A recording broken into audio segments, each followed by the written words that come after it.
대한민국의 르네상스 시대를 열어줄 이야기, 르네상스적 인간들 지금 시작합니다. 안녕하세요. 르네상스적 인간들의 작가 양승민입니다. 오늘은 간단히 패널 소개를 하면서 시작을 해보려 합니다. 저는 현재 미국에서 경제학 박사 공부를 하고 있고요. 작가라는 타이틀은 방송을 준비한 방송작가, 그리고 글을 쓰는 작가, 이렇게 중의적인 의미로 사용하고 있습니다. 박종경 변호사님, 자기소개만 부탁드립니다. 네, 안녕하세요. 저는 현재 변호사로 활동하고 있고요. 여러 가지 분야에 관심이 많고 책을 보는 것도 좋아하고 좋은 사람들과 어울리고 싶어서 이 르네상스적 인간들에서 활동을 하고 있습니다. 오늘은 또 저희 두 명밖에 안 왔잖아요. 네, 그렇죠. 다들 바쁜 사람들이라서 그런 건지 잘 모르겠지만 오늘은 둘이서 좀 진행을 해보고 항상 하는 것처럼 근황 토크를 하면서 좀 얘기를 해볼까요? 네네. 저 먼저 하면은 사실 오늘 이번 학기가 마무리가 됐습니다. 마지막 시험을 이제 집에서 보고 제출을 하고 이제 학기가 마무리가 됐고 이제 방학이네요. 한 달 축하드립니다. 반간 네. 네. 좀 쉬면서 보내면 좋긴 할 텐데 음, 다음 학기 수업이 있어서 아마 그냥 강의 노트, PPT 이런 거 만들면서 시간 보낼 것 같습니다. 네, 저는 뭐 이번 일주일 뭐 일하는 거예요. 뭐 늘 일을 하는 거니까 별로 다른 근황은 없었고요. 최근에 여기 이 르네상스 인간들에서 활동하시는 얀시피님의 추천으로 인해서 힐빌리의 노래라는 책을 읽었어요. 네. 근데 이게 이제 저는 한국에서 있다 보니까 미국 사회가 어떻게 지금 구성이 되고 있고 어떤 문제가 있는지에 대해서 좀 둔감한 편이었는데, 이 책을 보니까 좀 백인 노동자 계층이 되게 경제적으로 어렵고 많이 무너지고 있다라는 걸 좀 알게 돼서 좀 재밌게 소설을 읽었습니다. 네, 이 책이 뭐 이제 트럼프 대통령이 이제 2016년 대선 때 당선될 때 굉장히 많이 화제가 됐었다고 하더라고요. 이 책이 실제로 백인 노동자 계층이 왜 트럼프를 지지하는가에 대해서 어느 정도 설명해 줄 수 있다라고 해서 많이 얘기가 오갔던 걸로 알고 있는데, 한국은 아무래도 미국 사회에 대해서 사실은 동경하면서도 잘 이해하지 못하고 있는 부분도 있는 것 같아서, 그 부분에 대해서 좀 이해하는 데 도움이 되더라고요.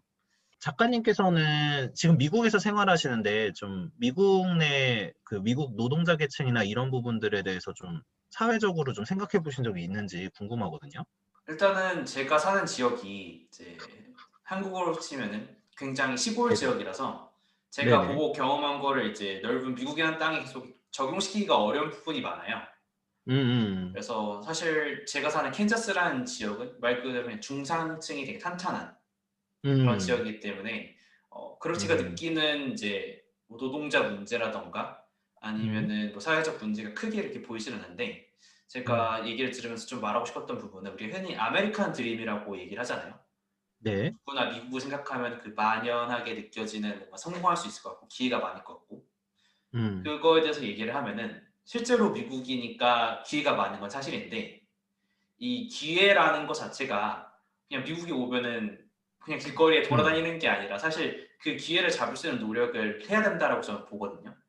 네네. 사실 미국에 올 정도의 노력이면은 그러니까 비행기표를 사고 미국에서 비자도 받아야겠죠. 어떤 일을 하게 되려면 학교 네. 오던가 취업을 하기까지 걸리는 시간과 노력을 한국에서 써도 제가 볼 때는 코리안 드림이 충분히 가능한 것 같다.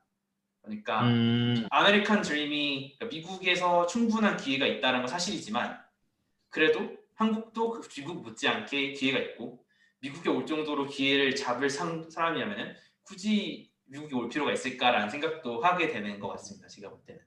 그 정도 노력을 해서 미국에서 성공할 정도의 사람이 된다면 한국에서도 당연히 성공할 수 있다. 이런 취지신 거죠. 네, 당연한지는 제가 정확히 모르겠지만 네네. 충분히 될 것 같다. 제 기준에서는. 충분히. 굉장히 높은 개연성을 가지고 있다. 가능성이 네. 높다. 네.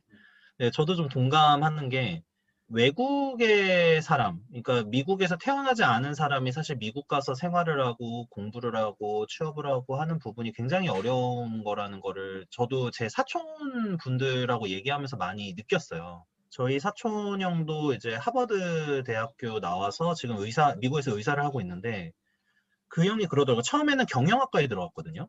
네. 근데 네, 경영학과에 들어갔는데 솔직하게 얘기하더라고요. 동양계에서 컨설팅이나 이쪽으로 성공하는 게 정말 힘들다.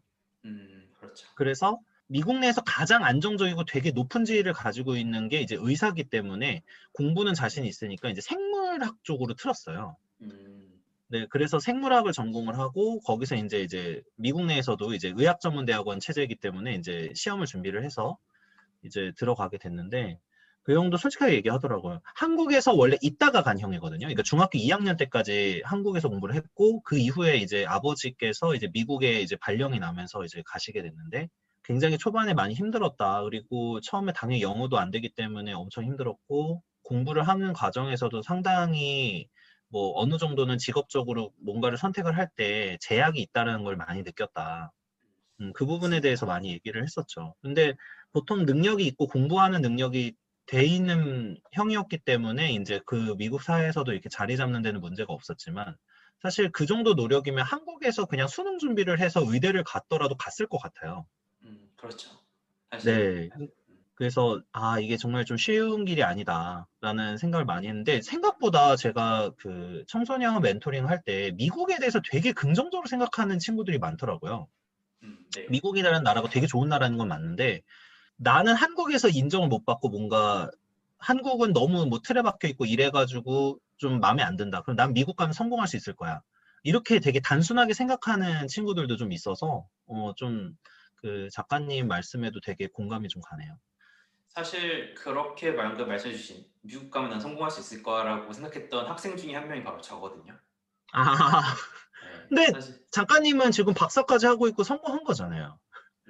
성공했다. 성공에 이 기준이 좀 가까워지고 그거, 있는 거죠, 예, 사실 제 그쵸, 그쵸, 기준에서. 그렇죠. 근데 박사 그런데 하는 거 자체가 쉬운 일이 아니니까, 미국에서.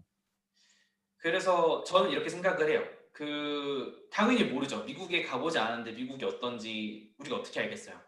음, 근데 꿈을 꾸는 건 참 좋은 것 같아요. 미국이라는 나라에 네네. 성공할 수 있다. 한국이랑 안 맞는데 미국이랑 잘 맞는 사람 분명 있을 수 있어요. 저처럼.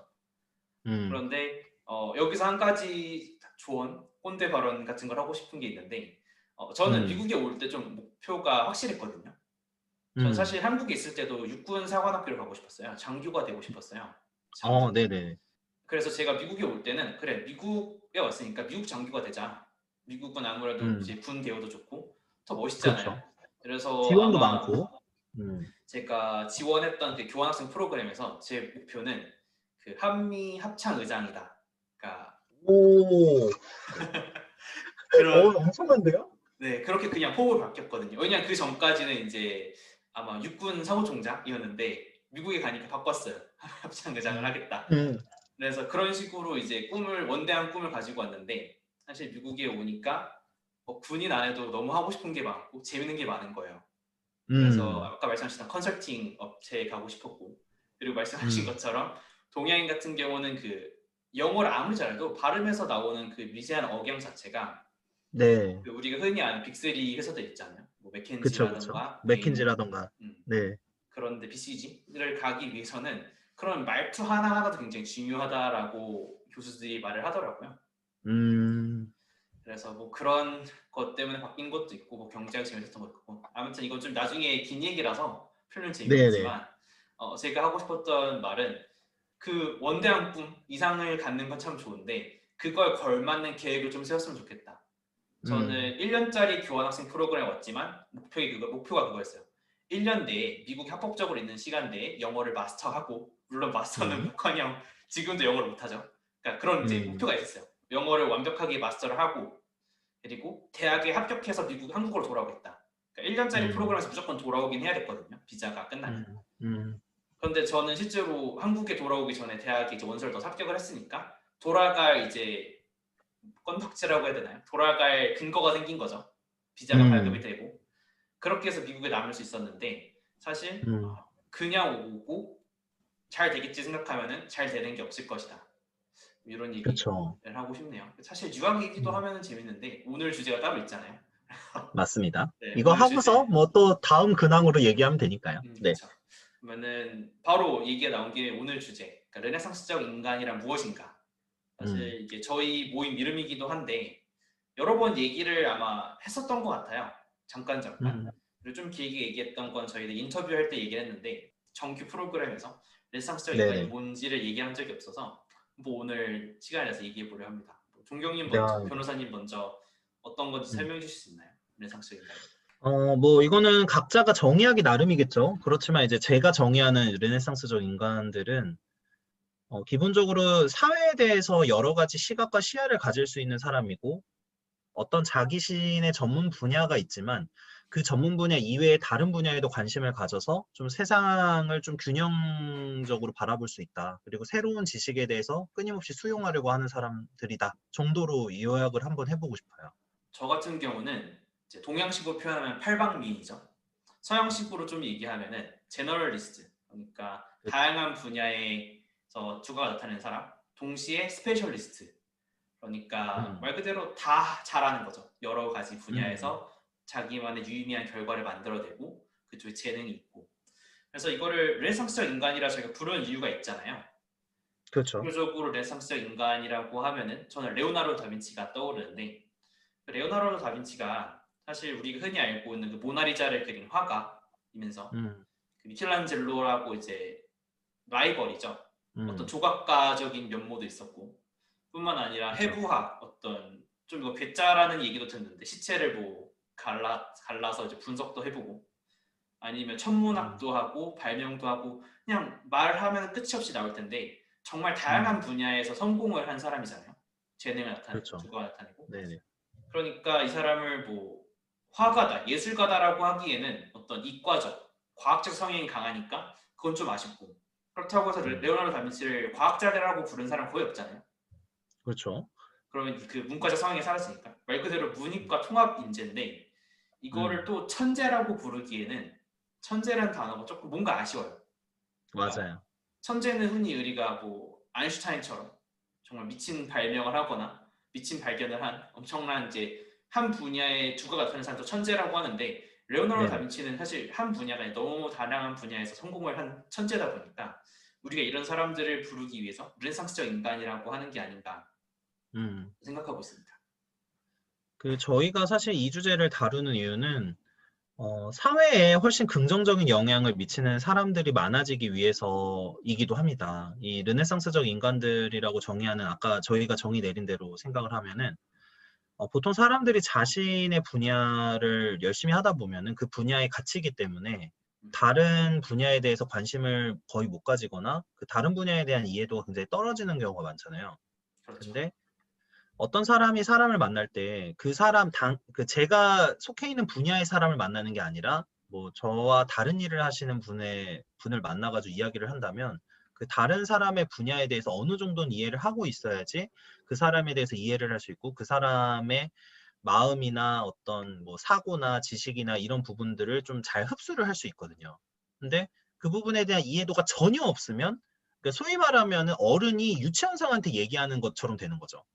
음, 그래서 이런 이제 소위 말하는 소통과 공감이 계속해서 더 좋은 방향으로, 더 발전적인 방향으로 이루어지기 위해서는 이게 사실 르네상스적 인간들이라고 하는 저희 주제, 그러니까 제너럴리스트, 스페셜리스트이지만 제너럴리스트인 사람들이 많아지면 많아질수록 사회에서 많은 사람들이 교류하고 소통하는 데 있어서 연결점 역할을 해줄 수도 있고 조금 더 나아간다면은 리더로서 좀 더 많은 사람들에게 의미 있는 행동들이나 일을 할 수 있지 않을까라는 부분도 있죠. 방금 해주신 말씀이 사실 저희가 다음 주제로 했던 왜 르네상스적 인간이 돼야 하는가 혹은 되려고 음. 하는가에 대해서 좀 얘기가 나온 것 같아요. 그래서 네네. 사실 이런 생각이 듭니다. 우리 사회에서 좀 멘토, 그리고 음, 이 사람은 정말 배울 게 많아라고 하는 사람들은, 저는 이런 사람 좀 떠올랐거든요. 우리가 흔히 인터넷 강의, TV를 보면 볼 수 있어요. 설민서 그 한국사 가르쳐 주는 분 있잖아요. 네네. 네. 아니면은 요즘에 유명했던 그 건축가인데 공간이 만든 공간이라는 책을 쓴 요즘에 그뭐 세바시라던가 아니면 유현재 음, 뭐 어쩌다 어른 같은 프로그램에 나오는 사람 있잖아요. 네네. 유현준 박사님, 아니면은 뭐 우리가 흔히 아는 진중권이라던가 유시민, 음, 이런 사람들이 음, 사실 자기만의 전공 분야가 있잖아요. 그쵸. 유시민 같은 경우는 이제 경제학 석사까지 했고, 그리고 음, 진중 같은 경우 미학 아마 박사는 아니고 석사까지 했던 걸로 제가 알고 있는데, 네네. 아무튼 이런 사람들이 그 분야에서 가장 뛰어난 사람은 아닐 거란 말이에요. 경제학 박사까지 네네. 한 사람도 많을 거고 미학 박사 한 사람도 많을 거고, 막 류현준 님은 제가 잘 모르는데 아마 음, 건축학에서 그분보다 대단한 사람들이 있을 거예요. 논문적으로 더 유의미한 결과를 낸 사람들이. 그런데 네네. 그런 천재들보다 혹은 그 어떤 분야의 정말 스페셜리스트보다 이런 사람들이 우리 대중 사회에 좀 노출이 되고 정말 유의미한 그리고 좀 의미 있는 강연을 할 수 있는 사람 이유는 이 사람들이 르네상스적 인간이라서 그런 게 아닐까? 음, 그러니까 자기 분야만 하는 게 아니라 대중들한테 공감을 전해줄 수 있고 대중한테 지식을 전해줄 수 있을 정도로 다양한 분야를 좀 알고 있고 그걸 음, 전달할 수 있는 어떤 시각을 가지고 있는 사람이다 보니까 가능한 게 아닌가 싶기도 합니다. 그래서 말씀하신 음, 것처럼 우리 사회가 조금 더 발전되고 우리 흔히 말하는 르네상스 시대를 만들기 위해서 이 대화를 하자고 하잖아요, 오프닝 때. 그렇죠. 그것처럼 조금 더 사람들이 다양한 분야를 알게 되고 좀 뭐라고 표현하면 좋을까요? 지적인 사회 그리고 좀 어, 대화가 잘 원활히 돌아가는 사회가 되려면은 이런 음, 르네상스적 인간들이 많이 생겨나야 된다. 좀 얘기를 음. 하고 싶습니다.